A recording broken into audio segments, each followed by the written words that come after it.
the Mamdani election obviously put this issue front and center. And one thing I think got undercovered after he won the election is that there were people walking out of the polling places and saying, I'm not a socialist, but I voted for him because my rent is insane.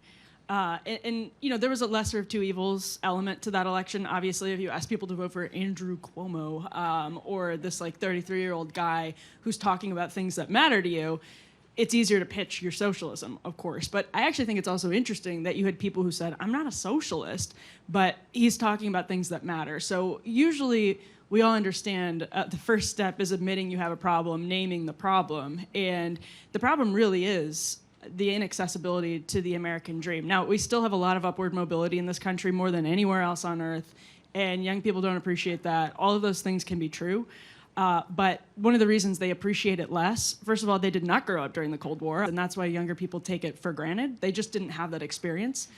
And then also, on top of that, there's so many barriers to entry. If you are in massive debt because our culture was wrongly telling you that this degree was worth this loan, I have a lot of empathy for people in that situation because they didn't maybe have parents who were political, listening to Rush or anything like that, and just got suckered by a culture that was telling them this was the right thing to do.